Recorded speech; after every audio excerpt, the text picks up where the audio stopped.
Bismillahirrahmanirrahim. Assalamualaikum warahmatullahi wabarakatuh dan salam sejahtera. Baiklah, kami daripada kumpulan 5 akan menerangkan kajian yang kami buat adalah yang bertajuk Kajian terhadap permasalahan keganasan rumah tangga di Malaysia. Di sini saya memperkenalkan barisan ahli kumpulan 5. Yang pertama, nama saya Fatihah Zika binti Hamizan. Saya memegang kad matrik DB 200034. saya Puteri Khairunisa binti Mat Lazim memegang kad matrik bernombor DB 2000012. Dan saya Nur Salihah Aina binti Muhammad Azian, pemegang kad matrik DB 200111. Saya Sharifah Nurhani Syazrina binti Syed Arif, memegang kad matrik DB 200145.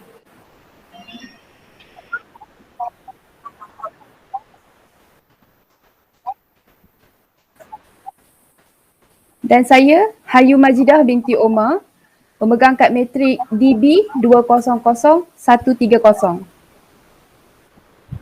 Amira Aziza binti Badrul Hisham, pemegang kad matrik DB 200029. Dan saya Wanur Azmi Sakti binti Wan Effendi, nombor matrik DB 200064. Baiklah, di sini saya akan memberikan serba sedikit pengenalan tentang keganasan rumah tangga. Apa itu keganasan rumah tangga? Seperti yang kita sedia maklum, keganasan rumah tangga merupakan satu perbuatan di mana dia melibatkan keganasan terhadap kanak-kanak, ibu bapa atau orang tua. Tidak kisah penderaan ataupun keganasan tersebut dari segi fizikal atau mental. Isu ini mengambil beberapa bentuk termasuk penderaan fizikal, lisan, emosi, ekonomi dan agama. Mangsa keganasan rumah tangga yang sangat banyak ialah kaum wanita. Mengapa saya mengatakan kaum wanita ini merupakan mangsa paling teramai dalam keganasan rumah tangga ini? Hal ini kerana seperti yang kita sedia maklum, kaum wanita adalah kaum yang lemah. Jadi mereka ada setengah yang tidak dapat melawan perbuatan yang lelaki lakukan kepada mereka. Terusnya, isu keganasan rumah tangga sering berlaku apabila individu yang mendera itu percaya bahawa penyalahgunaan adalah hak diterima, dibenarkan atau tidak mungkin dilaporkan. Sebagai contoh, ada setengah kaum lelaki ini percaya bahawa segala kuasa sebagai suami itu terletak di tangan mereka, sehingga mereka tidak hiraukan tentang emosi suami, emosi isteri tersebut, pasangan mereka. Jadi mereka merasakan mereka itu terlalu berkuasa di dalam rumah itu.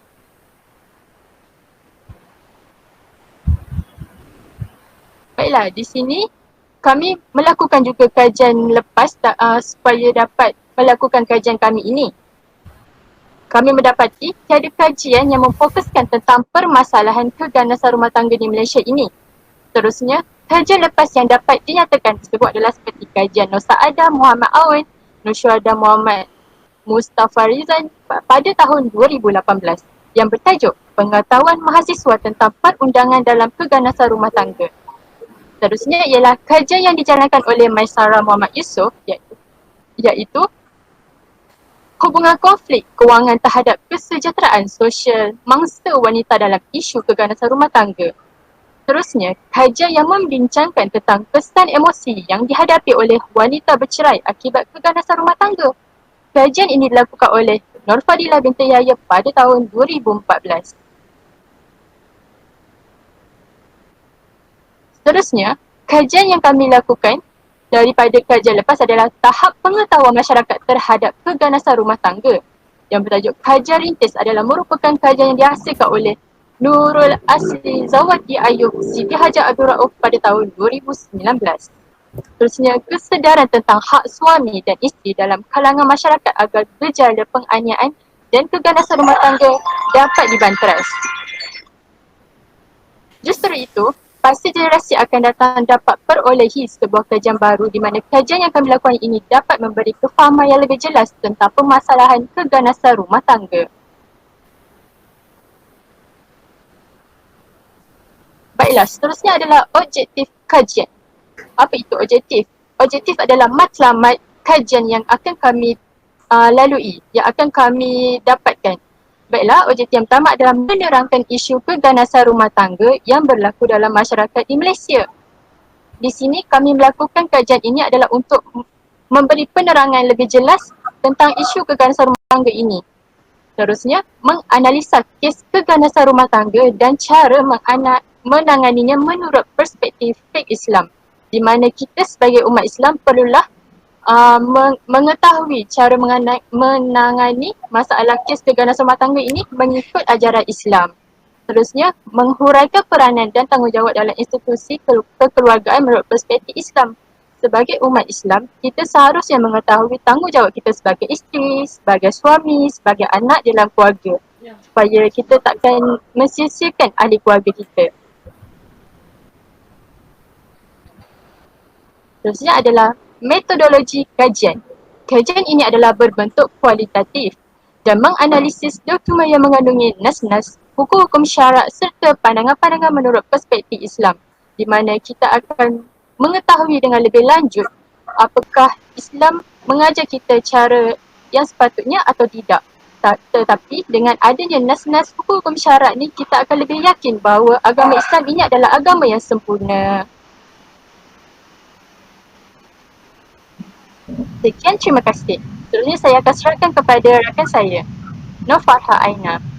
Terima kasih saudara Siti Hairunisa. Assalamualaikum. Saya Nur Farha Aina binti Muhammad Azian, penyampai kedua, dan saya akan teruskan dengan poin berikutnya yang berkisar tentang permasalahan rumah tangga yang kerap kita dengar belakangan ini di mana-mana platform media. Jadi, berdasarkan statistik polis diraja Malaysia tahun 2017 telah mencatatkan kes seramai 4,026 wanita yang terlibat dengan keganasan rumah tangga, manakala pada 2018 adalah seramai 3,947 orang, dan seterusnya pada 2019 pula kes menurun dengan angka 3,435. Jadi apa yang membimbangkan kini adalah sehingga 30 April tahun 2020 sahaja, kes telah mencatat jumlah sebanyak 930 orang. Jadi pihak polis percaya bahawa penyebab utama peningkatan kes keganasan rumah tangga ini adalah pelaksanaan Perintah Kawalan Pergerakan PKP yang bermula pada 18 Mac 2020. Keganasan rumah tangga bukanlah sesuatu yang boleh diambil ringan, ya, malah jenayah ini termasuk dalam kategori jenayah berat jika disabitkan kesalahan adalah berada di bawah Akta Keganasan Rumah Tangga 1994, Akta 521, kanun keseksaan, di mana mangsa berhak mendapat perlindungan melalui perintah perlindungan yang dikeluarkan oleh mahkamah. Baik, seterusnya, untuk slide seterusnya saya akan terangkan serba sedikit tentang definisi keganasan rumah tangga. Pertama sekali adalah penderaan fizikal, di mana tujuan utama pelaku adalah untuk menyakiti, menyeksa dan merosakkan anggota tubuh badan mangsa seperti menampar, memukul, mencekik, menyepak, menggigit dan apa-apa sahaja perlakuan yang akhirnya akan mencederkan si mangsa. Yang kedua adalah penderaan dari segi seksual, di mana penderaan ini melibatkan hubungan seksual yang dipaksa. Penderaan ini melibatkan aktiviti seperti meliwat, merogol, memperkosa dan lain-lain lagi bentuk seksaan berupa hubungan antara lelaki dan perempuan atau lebih spesifik lagi pasangan suami isteri. Untuk slide seterusnya adalah penderaan yang ketiga. Penderaan ini adalah dari segi psikologi. Penderaan ini terjadi bila mana pelaku akan memanipulasi suatu keadaan atau realiti yang sebenar. Malah yang lebih teruk lagi bila dia jadikan mangsa itu sebagai pesalah. Saya bagi contoh satu situasi di mana seorang perempuan dirogol oleh seorang lelaki secara paksa dan lelaki itu didakwa, tapi dia nafikan dakwaan rogol, malah dia tuduh perempuan itu pula yang memulakan. Jadi penderaan ini sekaligus akan akibatkan si mangsa ni trauma. Malah dia jadi rasa rendah diri dan rasa tak berguna apabila dipandang serong oleh masyarakat sekeliling. Padahal dia tak buat pun benda tu. Okey, dan penderaan yang terakhir adalah dari segi keuangan. Secara ringkasnya, penderaan ini berlaku apabila seseorang itu yang mempunyai tanggungjawab ke atas orang lain, dia abaikan tanggungjawab dia. Jadi situasi yang biasa kita lihat adalah bila seorang ketua keluarga, seorang bapa yang dia nafikan nafkah anak dan isterinya. Maknanya dia tak beri kelengkapan keperluan mereka macam makan, minum, pakaian, tempat tinggal.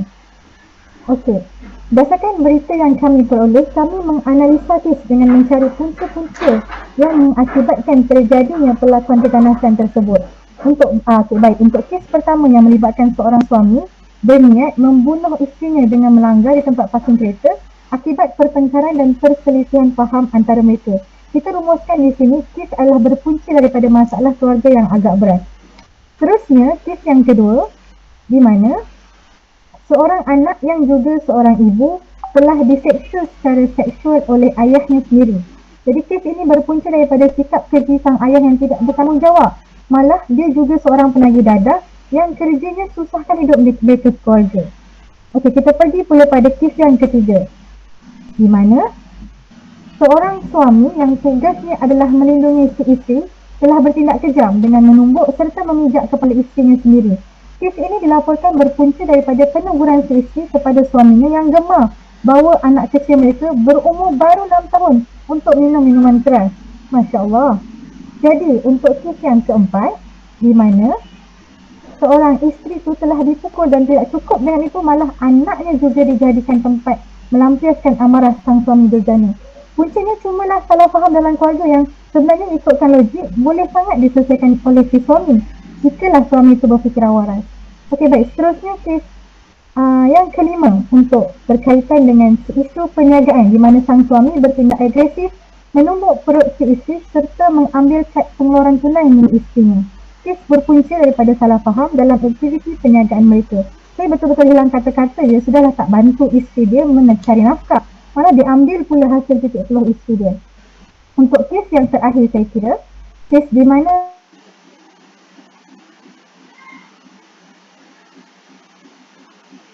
si suami telah memukul dan koma sampai ke hari ini. Yang menyebabkan kami adalah kes masih dalam siasatan dan puncanya masih tidak dikenal pasti. Ketahuilah wahai suami, seburuk-buruk isterimu itu dia masih seorang wanita yang lemah. Maka kekasaran bukanlah jalan terbaik untuk mendidik isterimu. Jadi habis sudah bahagian saya serahkan slide pada penyampai seterusnya Majidah. Persilakan.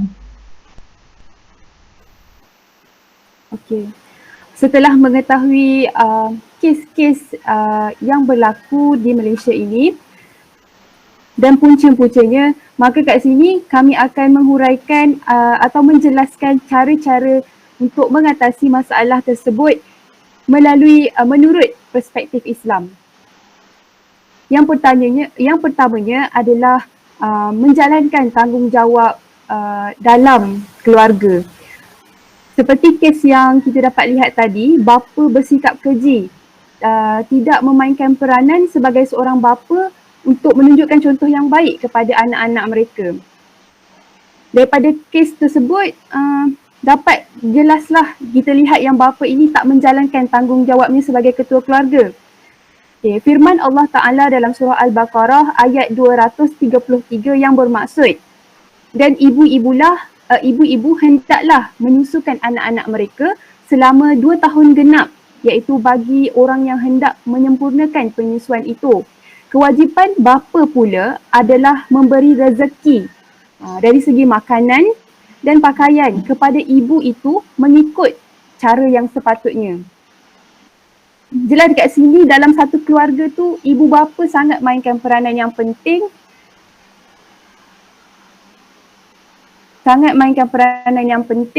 Dan kalau bapa sebagai keluarga tak jalankan tanggungjawab dia, macam mana ibu tu nak jalankan tanggungjawabnya pula untuk menjaga anak-anak. Okay, yang kedua adalah menjadikan Nabi sebagai contoh teladan. Dalam Al-Quran dinyatakan, Allah dah nyatakan yang Nabi Muhammad tu adalah sebaik-baik contoh ikutan kepada umat Islam. Termasuk juga dalam membentuk sebuah keluarga yang berbahagia. Dalam firman Allah Ta'ala dalam surah Al-Ahzab ayat 21, tu maksud dia, sungguh telah ada pada diri Rasulullah itu suri teladan yang baik bagimu, bagi orang yang mengharap rahmat dan kedatangan hari kiamat dan banyak mengingati Allah. Ini dalam melaksanakan kehidupan ni termasuk juga sebagai sebuah keluarga, Rasulullah tu adalah satu contoh yang Allah sendiri suruh kita ikut. Sebagai umat Islam sepatutnya kita ikut. Okey, yang ketiga, Yang ketiga adalah mewujudkan komunikasi yang baik antara setiap ahli keluarga tu. Allah telah berfirman dalam surah An-Nahl ayat 97 yang bermaksud setiap yang beramal soleh daripada lelaki ataupun perempuan sedang ia beriman, maka sesungguhnya kami akan menghidupkan dia dengan kehidupan yang baik dan sesungguhnya kami akan membalas mereka dengan memberikan pahala yang lebih dari apa yang mereka kerjakan. Daripada ayat ini kita tahu yang komunikasi yang baik antara ahli keluarga tu juga merupakan salah satu amal soleh. Dengan melaksanakan perkara tersebut, Allah akan bagi kita kehidupan yang baik. Termasuk memberi kita keluarga yang baik. Dan Allah juga janjikan kita dengan ganjaran pahala lebih daripada apa yang kita usahakan. Okey, yang keempat adalah penceraian. Penceraian ni hukumnya adalah harus, tapi ia adalah satu perkara yang Allah benci dalam Islam. Walau bagaimanapun, penceraian ini perlu sekiranya ia adalah jalan terbaik untuk memastikan hak setiap ahli keluarga tu, hak setiap manusia tu tidak dicabuli. Dalam firman Allah Ta'ala, surah An-Nisa ayat 34, maksudnya perempuan-perempuan yang kamu bimbang akan nusyus, hendaklah kamu nasihati mereka. Jika mereka masih degil, pisahkan mereka dari tempat tidur dan jika perlu, pukullah mereka. Tetapi jika mereka mentaatimu, maka janganlah menyusahkan mereka. Sesungguhnya Allah Maha Tinggi lagi Maha Besar. Dalam ayat ni kita nampak yang Allah dah cakap sebelum kita, kalau kita risau, isteri itu menderhaka, ini bagi suami lah. Kalau suami risau, isteri itu akan menderhakai mereka, pertama sekali perlu dinasihati dengan cara yang paling lembut, iaitu menasihati. Kalau mereka masih degil, pisahkan tempat tidur. Tapi kalau mereka masih degil, pukullah mereka tapi dengan niat untuk mendidik. Tetapi jika mereka masih degil, tak nak dengar cakap, tak nak mentaati, penceraian adalah jalan terakhir. Penceraian ini boleh berlaku dengan cara talak, fasah, huluk ataupun li'an. Seterusnya kita masuk kepada langkah menangani permasalahan keganasan rumah tangga. Langkah ini setelah kita lihat daripada sudut pandang Islam, apa yang Allah dah syariatkan dalam Islam, kita lihat pula apa langkah yang boleh dilakukan di samping itu. Yang pertamanya adalah pasangan perlu mendapatkan khidmat kaunseling.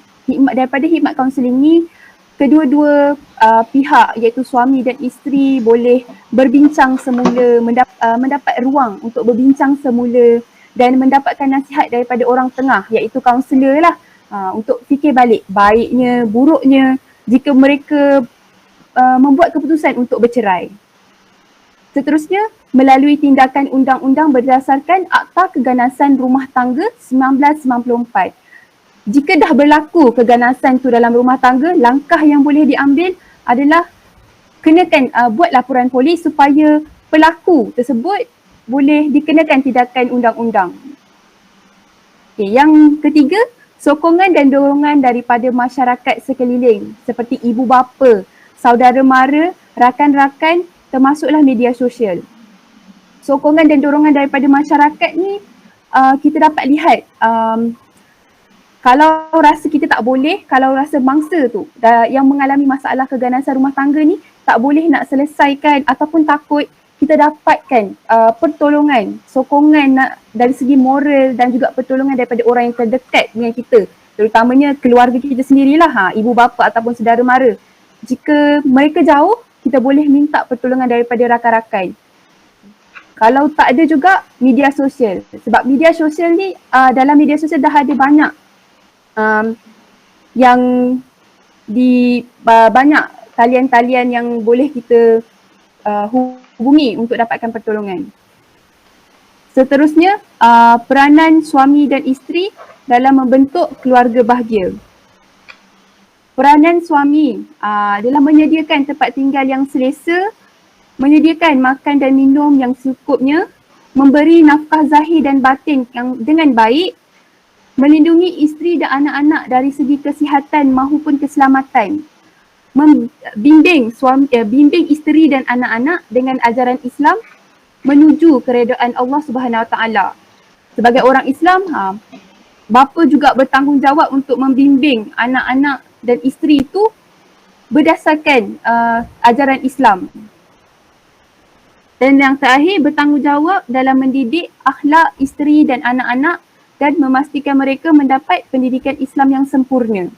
Peranan isteri pula menjaga kehormatan diri terutama apabila suami tiada di rumah.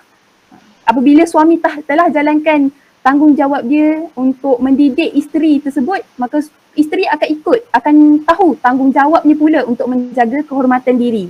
Yang kedua, menjaga kebersihan rumah dan kesihatan anak-anak. Suami dah cari rezeki, dah beri kelengkapan, maka isteri gunakan kelengkapan dan rezeki yang suami bagi tu untuk beri dia rumah yang sempurna, yang selesa untuk suami dan anak-anak tu. Seterusnya, menjaga harta suami dengan amanah.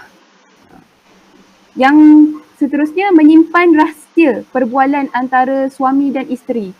Apa yang berlaku dalam rumah tu, isteri sepatutnya tak boleh tak boleh jaja cerita tu kepada orang-orang sekeliling kalau tak ada tujuan yang baik. Dan mencantikkan diri hanya untuk tatapan suami dan bukan orang lain. Depan suami, kita perlu, sebagai isteri perlu untuk berhias sedikit supaya suami gembira melihat kita. Dengan berhias tu juga kita tunjuk yang suami ni dah beri kelengkapan yang baik untuk diri kita. Kalau suami tak sediakan nafkah kepada isteri, maka isteri pun tak boleh untuk bersiap, betul? Dan yang terakhir, meluangkan masa dan mendengar masalah kepada suami dan anak-anak. Seterusnya adalah peranan masyarakat. Masyarakat perlu lebih peka dan mempunyai rasa tanggungjawab sosial untuk bersama-sama membantu melaporkan kepada pihak berkuasa sekiranya menyaksikan berlaku kes keganasan rumah tangga dekat sekitar kawasan rumah dia. Sebab biasanya mangsa dalam keganasan rumah tangga ni, dia juga mengalami penderaan psikologi yang menyebabkan takut. Mangsa itu takut untuk melaporkan apa yang telah berlaku kepada dirinya. Jadi, sebagai masyarakat yang bertanggungjawab, yang peka, dia perlu melaporkan kepada pihak berkuasa supaya pihak berkuasa dapat menyiasat apa yang telah berlaku dalam keluarga tersebut. Selain itu, media massa harus berperanan secara proaktif sebagai sumber sebaran maklumat dalam usaha menyedarkan semula masyarakat berkaitan keganasan rumah tangga. So, media massa ni memainkan peranan yang penting untuk menyebarkan maklumat yang bahawasanya keganasan rumah tangga ni adalah satu perkara yang berlaku secara realnya berlaku dalam masyarakat kita, dan selain daripada menyedarkan masyarakat, dia juga perlu menyalurkan pertolongan tu melalui media massa. Seperti talian kecemasan supaya mangsa dapat terus menghubungi pihak yang bertanggungjawab. Seterusnya adalah peranan kerajaan. Akta Keganasan Rumah Tangga. Akta ni adalah satu undang-undang khusus dalam keganasan rumah tangga dengan memperlukan berapa cara penyelesaian bagi kes di bawah perintah perlindungan interim daripada mahkamah supaya pelaku tak dapat mencederakan lagi mangsa. So, perintah perlindungan interim ini adalah kritikal dalam melindungi para mangsa kerana perintah ini akan memberi amaran kepada pendera bahawa mereka perlu menghentikan penderaan yang mereka lakukan atau mereka akan ditahan. Seterusnya, mahkamah boleh menyertakan satu kuasa menangkap kepada pesalah yang melanggar perintah perlindungan atau perintah perlindungan interim. Selepas laporan dah dibuat, perintah perlindungan telah dikeluarkan, Mahkamah juga boleh menangkap jika pesalah tu masih melanggar perintah perlindungan tersebut dan akan didenda tidak melebihi RM2,000 atau dipenjarakan tak lebih daripada 6 bulan atau kedua-duanya sekali. Pesalah yang melanggar perintah perlindungan dengan menggunakan kekerasan atau keganasan boleh didenda tidak melebihi RM4,000 atau dipenjarakan tak lebih daripada 1 tahun atau kedua-duanya sekali. Dalam kes pelanggaran kali kedua atau kemudiannya, dia boleh dihukum penjara minimum tak kurang daripada 72 jam dan tak lebih daripada 2 tahun dan boleh dikenakan denda tidak melebihi RM5,000.